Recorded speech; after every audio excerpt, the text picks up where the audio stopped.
Pag-ibig or bank financing, alin nga ba yung mas maganda? Okay.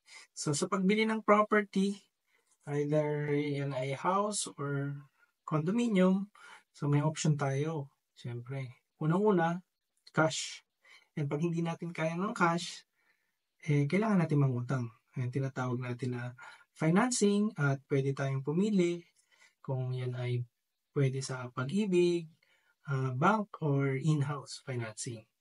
So, sa video na to, pag-uusapan natin about yung sa bank and sa pag-ibig. So, pag-ibig po, usually yan ay sa mga property na 2 million and below.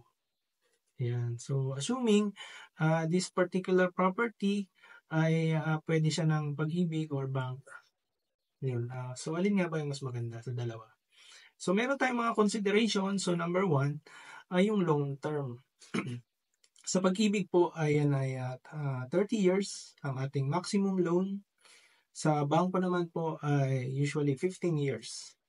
May mga bangko rin naman po na nag-extend kung medyo bata ka pa, pwede siya ng 20 years or 25 years, pero usually po 15 years lang yan. Sa pag-ibig naman, maximum talaga 30 years. Yan. Tapos meron tayong tinatawag na maturity of loan. So sa pag-ibig, sa ngayon, nasa 70 years old na siya. So anong ibig sabihin nun?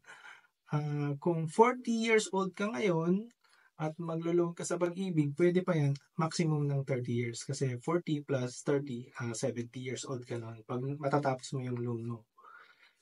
Sa bangko naman, ang maturity niya is 60 years old. So, kung ikaw ay 40 ngayon, pwede kang pang mag-loan up to 20 years. 40 plus 20, 60 years old ka nun. So, kung 55 ka naman, pwede pa 5 years. Yan. So, ang next natin na consideration is yung interest rate. Sa pag-ibig, before, ang na-approve sa akin is 6.375%.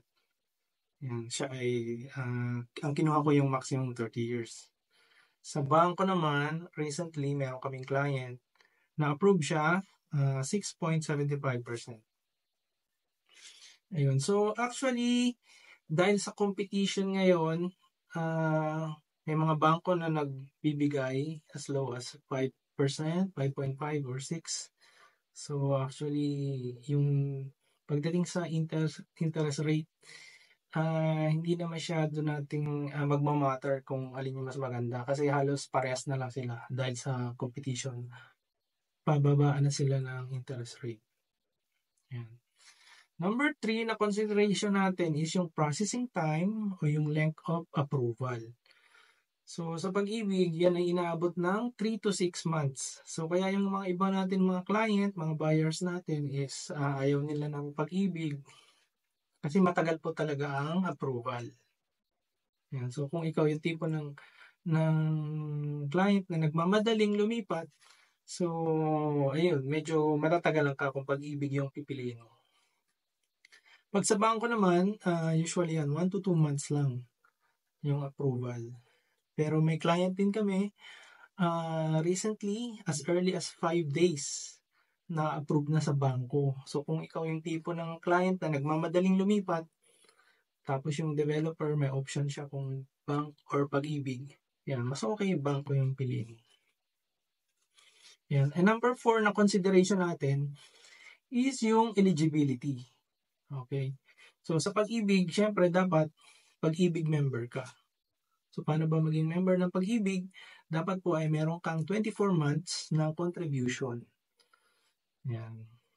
Tapos ang next is dapat hindi ka blacklisted sa pag-ibig. So ano po ba yung blacklisted? Pag sinabing blacklisted, hindi ikaw yung tipo na kumuha ng property before tapos hindi mo natuloy for some reason, nag-migrate ka, nawalan ka ng trabaho, or hindi mo na natuloy yung inutang before, so bakit ka pa pagtitiwalaan ni pag-ibig na pahiramin ulit? Parang ganun kasi yung logic niya. At syempre, dapat may proof of income ka. So kung employed ka, meron kang payslip, ayan.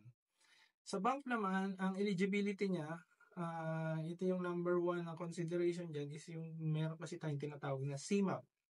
or Credit Management Association of the Philippines. So, pag ikaw ay meron kang utang, meron kang credit card na hindi nabayaran, ayan. So, meron ding blacklisted ka na rin sa mga bangko. So, meron silang database, kahit paano yan, kahit isang credit card lang yan o isang, for example, BDO credit card, hindi ka na makaka-loan sa hindi lang sa BDO, sa kahit saang bank, hindi ka na nila papahiramin. Ayun, kasi may history ka na. So, parang ang logic niyan is kung 100,000 yung utang mo, hindi mo siya mabayaran, bakit pa kita papahiramin ng 2 million? For example, maglo-loan ka, pagkakatiwalaan na pahiramin ka ng ganong halaga. Kung yung 100,000 hindi mo mabayaran. Pero may mga solution naman dyan. So, pwede naman niyang isettle yung utang mo at humingi ka ng clearance. So, yun yung solution doon. And syempre, dapat meron ka rin proof of income. So, ganun din, payslip. Kung may business ka naman, business permit, mga SEC or DTI, at syempre dapat yung business mo is nag-ooperate at least 3 years. Ayun. So, marami pang consideration na we will discuss on the next videos. So, ang payo ko sa inyo is to talk to your salesperson or broker para ma-explain ng mabuti if alin yung perfect na financing na para sa inyo for this particular project. So this is Alvin Ico, a real estate broker of Kingsman Realty, and hope to see you on our next video.